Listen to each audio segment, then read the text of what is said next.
En avril dernier, le président directeur du Louvre, un homme issu du sérail des conservateurs du patrimoine, avait pris sa retraite après 2 mandats au bilan controversé. Son départ avait appelé une nouvelle nomination à la tête du musée. Aurélien avait un temps caressé ce rêve avec mollesse et distance, si peu convaincu lui-même qu'il ne fut pas surpris de voir que les autres ne l'étaient pas plus que lui, malgré son expérience et sa longévité.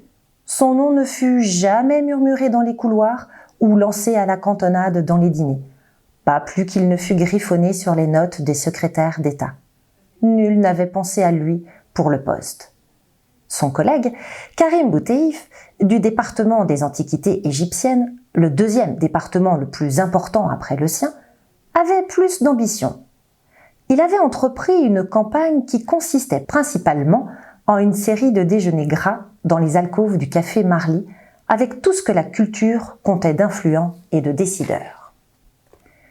Contre toute attente, mais surtout contre toutes les règles, le président de la République avait nommé sur proposition du ministère la directrice des relations extérieures de l'institution, ce qui était inédit dans son histoire et avait suscité une vive levée de boucliers. Jusque-là, les présidents directeurs avaient toujours été choisis parmi le corps des conservateurs du patrimoine. Pour la première fois, la tête du musée n'était pas issue de la recherche scientifique et du monde de l'expertise. Devant la bronca, la ministre s'était défendue. Non, il ne s'agissait pas seulement de parité ou de jeunisme, même si le choix d'une femme de 47 ans était un geste historique aligné avec les valeurs que voulait incarner le gouvernement, mais bien une question de compétence.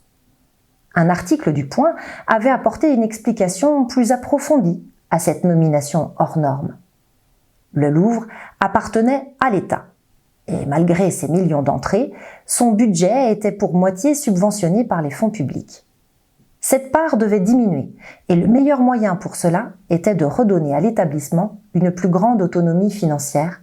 Autrement dit, il convenait de maximiser sa rentabilité.